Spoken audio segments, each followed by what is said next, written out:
सुबह सुबह उनका फोन आया, उनके ऑफिस में जो भैया काम करते थे उन्होंने बोला कि गोविंद भैया को कुछ अर्जेंट रात से बात करनी है, उससे बात उससे बात करवा दो। तो हमने बोला भैया घर पे नहीं है, मैं फोन लगाती हूँ। तो फिर मैंने भैया को फोन किया तो उनका मेरी मम्मी की तबीयत खराब हो जाएगी अंकल, कल से बहुत बीमार। अच्छा, ये आपको मालूम चल कभी ये हुआ कि उनका जो लड़की है सोनम, आप मिली उनसे कभी? उनसे एक ही बार मिले थे हम लोग, बस गरबे के टाइम पे। बस वहाँ पे उनकी पूरी टीम आई थी जो ऑफिस में काम करती थी, बस तभी हम लोगों ने बस उनको देखा था, उसके बाद से कभी भी नहीं देखा। अंतिम बात मेरी बस यही हुई थी कि बेटा कहाँ तक पहुँच गए।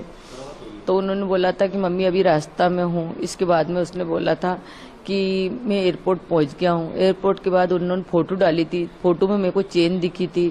तो मैंने बोला चेन क्यों पहन के जा रहे हैं, अपन परदेश जा रहे हैं। मेरे को है ना डर लगता राजा, ये कुछ चीज पहन के जाते हैं तो मालूम आजकल ऐसा होता है, गर्दन कट जाती बेटा जरा इसी चेन के पीछे, या तो कोई खींच के ले जाए तो अपन गिर जाएंगे। तो बोलता नहीं मम्मी अब मैं उतार के रख लूंगा, मेरे को सोनम ने बोला था। तो मैंने कि तूने क्यों पहनी सोनम के कहने में? तो बोले ठीक है फिर मैं उतार के बैग में रख लूंगा। उसने इतना मेरे से बोला था। जब भी बोला था मैंने बोला आप किस चीज से घूमोगे? तो बोले हमने स्कूटी रेंज पे ली है 3 दिन 4 दिन के लिए, तो उससे घूमेंगे। तो उसके भाई ने हंसी में बोला कि स्कूटी क्यों ली, मोटरसाइकिल ले लेना था ना, सोनम चलाती तुम पीछे बैठते। बोले कि तो मजाक करते थे। तो बोले कि नहीं भैया स्कूटी इसलिए ली है कि अपना सामान रखा जाएगा और मोटरसाइकिल पे सामान थोड़े न रखा पाएगा, उसने ये बोला था। फिर इसके बाद में जो नीचे की तरफ वो रात भर रुके थे, फिर जब ऊपर आ रहे थे ना तब मैंने फोन लगाया था उनको, 1 के बाद ही लगाया था, 1:30 के पहले ही था शायद। तो मैंने बोला था कि तुम लोग कहाँ पे हो? तो बोले सोनम ने फोन उठाया था, राजा का फोन 22 तारीख से बंद था। तो सोनम ने फोन उठाया था। तो मैंने बोला कहाँ पे हो? तो बोले मम्मी अभी तो हम चढ़ाई चल रहे हैं। तो मैंने कहा तुम्हारी तो सांस फूल रही है सोनम। तो बोलती कि हाँ हमारी सांस फूल रही, बहुत ज्यादा थक गए हैं भैया, मेरे से तो कुछ समझ नहीं आ रही, बन ही नहीं रही आप तो कुछ भी। बोले कि तो मैंने कि तुम लोग क्या करने के लिए गए थे नीचे की तरफ? तो बोले झरना देखना था ना, बड़ा सा झरना था, बोले उसको देखने के लिए गए थे। तो मैंने बोला राजा कहाँ है? तो बोलती कि है ना आगे है, अभी मैं तुम्हारी बात कराती हूँ। बोले कि फिर इसके बाद में थोड़ी देर बाद सोनम ने बात कराई। मैंने सोनम से बोला कुछ खा पी लेना, व्रत है आज। तो उन्होंने बोला था कि ठीक है अभी तो कुछ खाया नहीं। एक जगह कॉफी मिली थी मम्मी, तो बहुत गंदी कॉफी थी तो मैंने फेंक दी थी। बोले कि और अब आगे देखते कुछ मिलता नहीं मिलता व्रत का। बोले ये तो मेरे से बहुत बार बोल रहे कुछ खा लो कुछ खा लो, मगर मैंने नहीं खाया कि नहीं मेरे ये घूमने के चक्कर में मेरा व्रत खराब नहीं कर सकती। उन्होंने मेरे से ऐसा बोल दिया। फिर थोड़ी देर बाद उनने राजा से बात कराई। तो बोले लोग बात कर लो उनके मोबाइल से। फिर है ना मैंने राजा से बात करी, मैंने कहा बेटा कहाँ पे हो? तो ऊपर की तरफ हो कि नीचे की तरफ हो? तो उन्होंने बोला मम्मी हम ऊपर पहुंच गए हैं। बोले कि जब सोनम से बात करी थी, जब थोड़ा बहुत बचा होगा उनका ऊपर आने का, तो बोले ऊपर पहुंच गए हैं। तो मैंने कहा क्या कर रहे हो?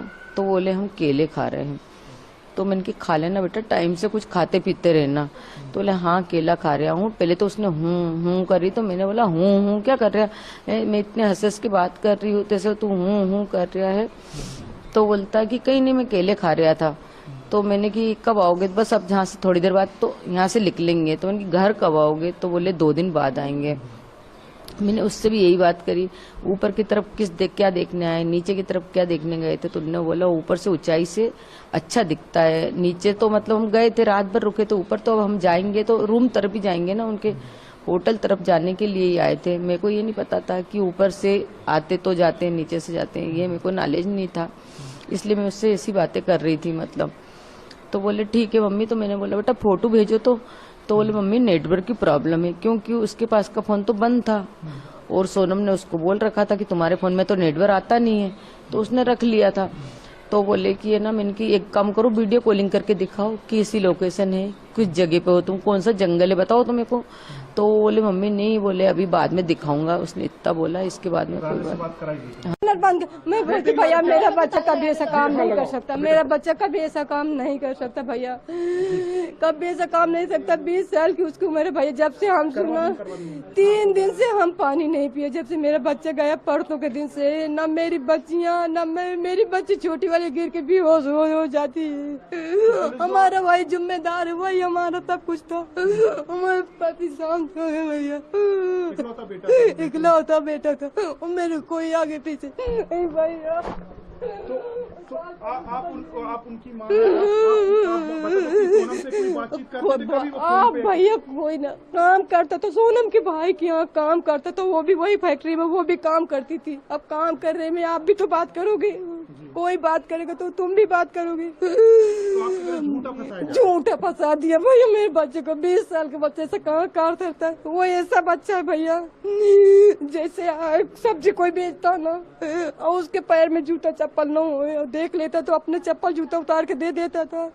नंगे पैर आता था, मैं खूब चिल्लाती थी, मैं बोलती थी मैं खाना नहीं दूंगी, तेरे को चप्पल ला के नहीं दूंगी, मेरे पास नहीं, कहाँ से लाऊं, फिर भी दे के आ जाता था। आप क्या मांग करेंगी सरकार से? मैं सरकार क्योंकि से यही न्याय प्रार्थना करती हूँ, मेरे मिलता है। बच्चे को भगवान बेकसूर साबित कर दे। मेरा बच्चे से नहीं कर सकता भाई।